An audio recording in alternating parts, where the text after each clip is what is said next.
assunto de hoje são os museus de Florença. Se você já ouviu falar sobre essa cidade na Itália, sabe que lá foi o berço do renascimento cultural. Então, obviamente, a cidade tem diversos museus.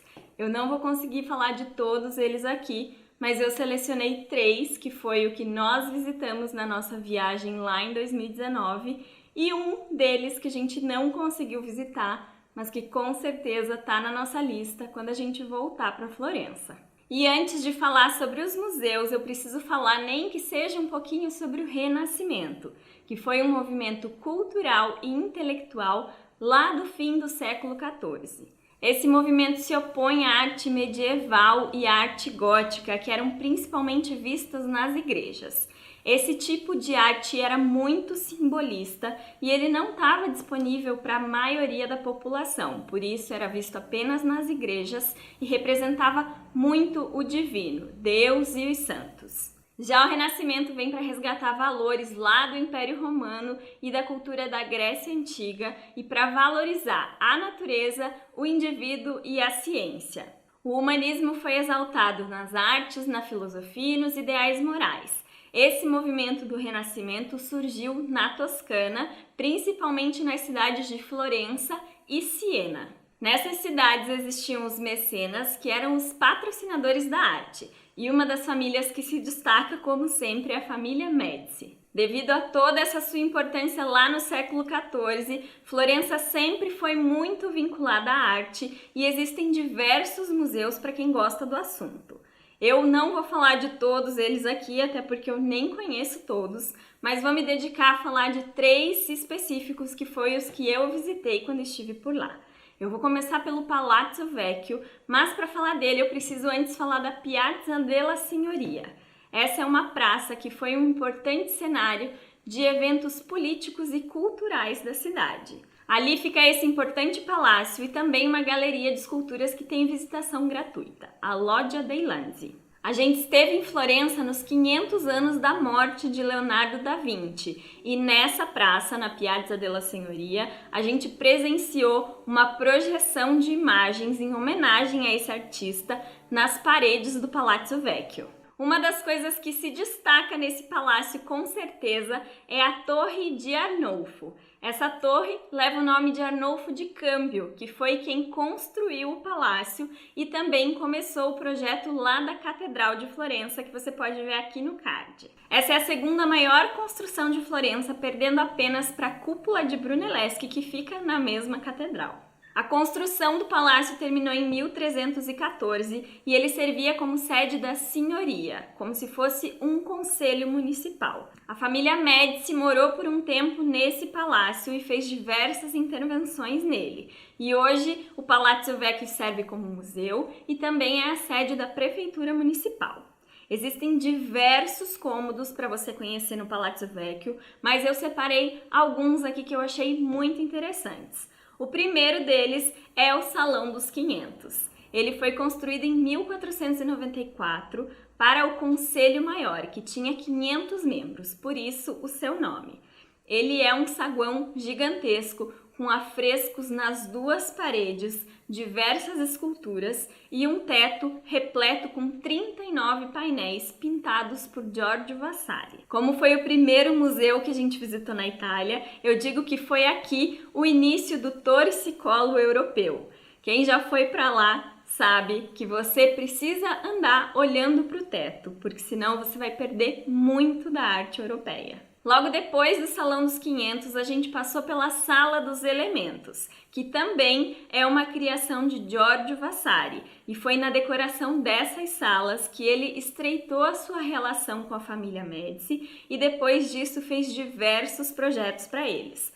Essa sala tem os 4 elementos: terra, fogo, água e ar, pintados em 3 paredes e também no teto. Vale destacar aqui também a Sala da Audiência, que tem a decoração mais antiga do palácio, a Capela dos Priores, dedicada a São Benedito, que tem uma relíquia desse santo, e ali pertinho da Capela dos Priores fica a Máscara Mortuária de Dante Alighieri. Na verdade, a origem dessa escultura, que mostra o rosto do poeta italiano Dante, é um pouco incerta.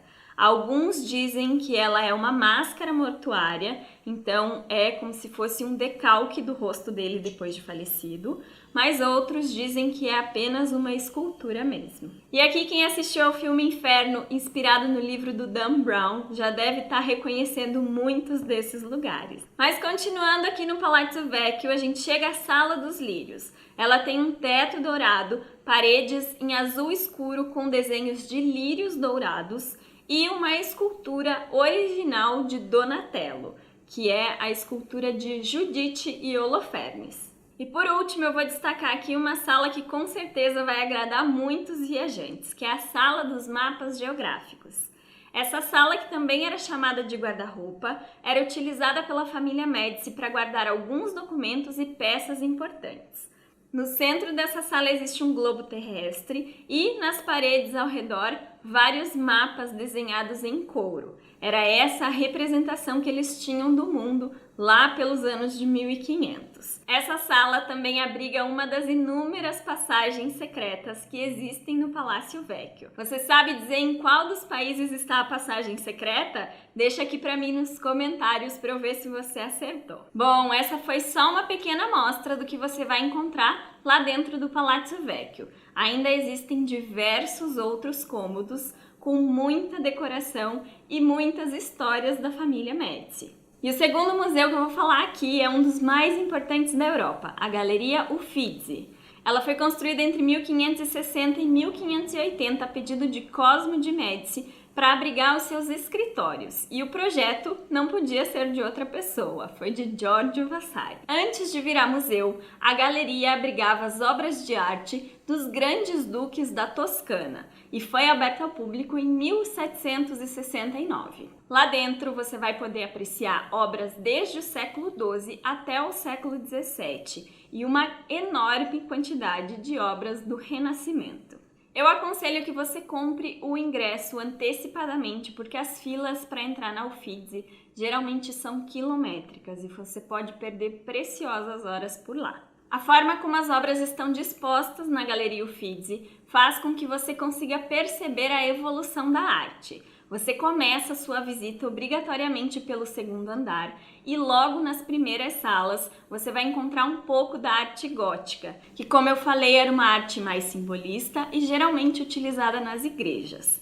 Eu não sou nenhuma especialista em arte, mas eu vou destacar para vocês algumas obras que eu achei bem interessantes. Aqui nessa parte da arte gótica, eu gostei bastante da Adoração dos Magos, de Gentile Fabriano, e também da Coroação da Virgem, de Beato Angélico. Vocês podem ver que essas duas obras têm algumas coisas em comum, que é bastante uso do dourado e cores bem vivas. Nas próximas salas a arte já começa a mudar e evoluir um pouquinho, e nas salas 10 e 14 você vai ver famosos quadros do pintor Sandro Botticelli, que são conhecidas como obras-primas do Renascimento.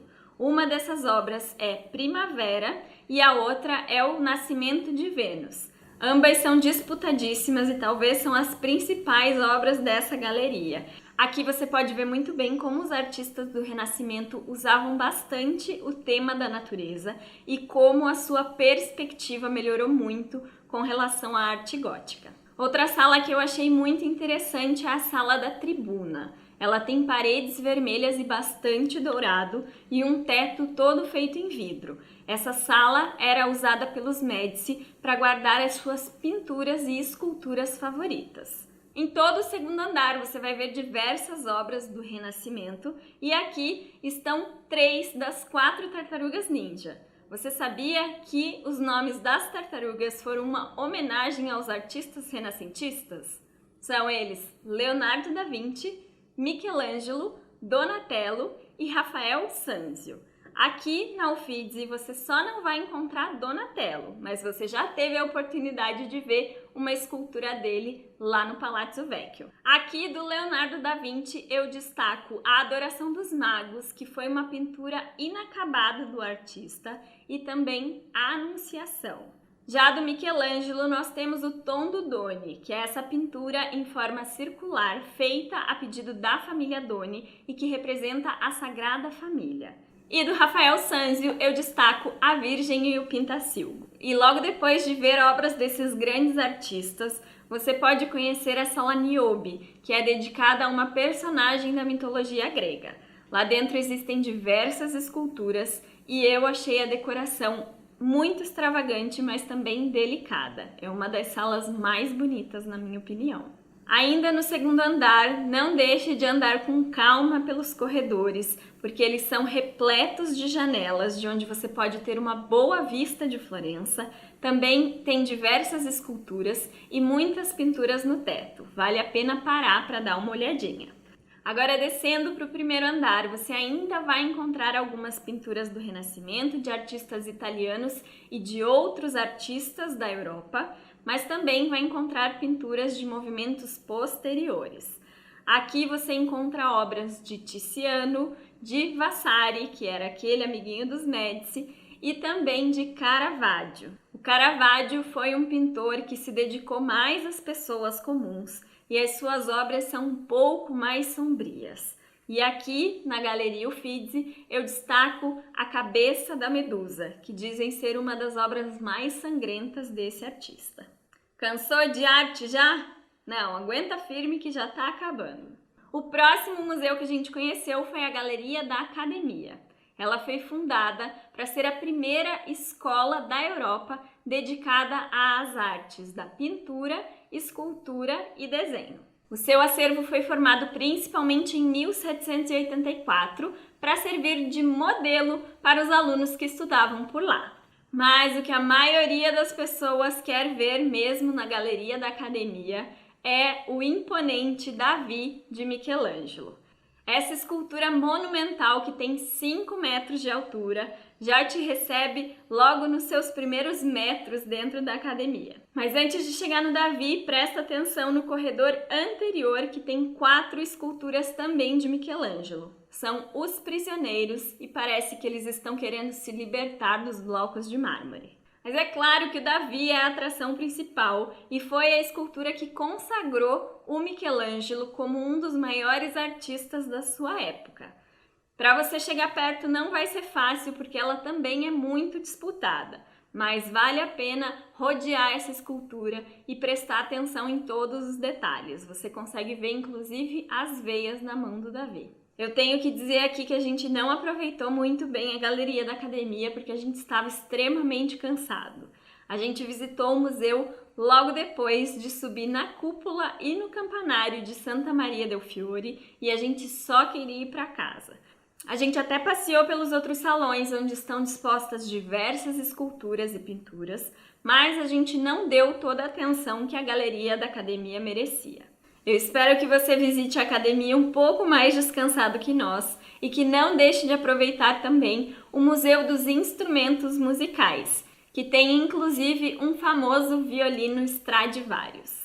E esses foram os 3 museus que a gente visitou em Florença, mas eu não posso deixar de falar aqui também do Palazzo Pitti e dos Jardins de Boboli. O Palácio Pitti foi uma encomenda de um banqueiro, a Brunelleschi, o mesmo que construiu lá a cúpula da Catedral de Santa Maria del Fiore.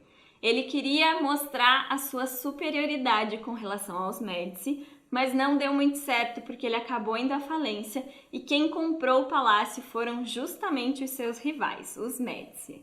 Os Médici se mudaram para lá depois de morar no Palácio Vecchio e se você visitar hoje vai poder ver a extravagância e todo o luxo dos seus apartamentos. Nesse palácio ainda existe um Museu da Prata, um Museu de Arte Moderna e um Museu da Moda, além dos lindos Jardins de Boboli, onde você pode descansar um pouquinho de tanta arte e ter uma bela vista de Florença. E eu esqueci completamente de falar do corredor Vassariano, mas eu não posso deixar ele de fora. Você está vendo aí uma foto da Ponte Vecchio e em cima dela existe um corredor que liga o Palácio Pitti ao Palácio Vecchio e passa também pela Galeria Uffizi. Essa foi uma encomenda feita pela família Médici, claro, a Giorgio Vasari, para que eles não precisassem passar pela rua quando quisessem ir do Palácio Pitti ao Palácio Vecchio ou ao Uffizi. E por aqui eu acabo esse intensivão de arte florentina. Se você gostou ou tem algum comentário a fazer, não esquece de deixar aqui embaixo, curtir e compartilhar com todo mundo e se inscreve no canal para a gente se encontrar aqui no próximo vídeo. Um abraço e muitas viagens! Tchau!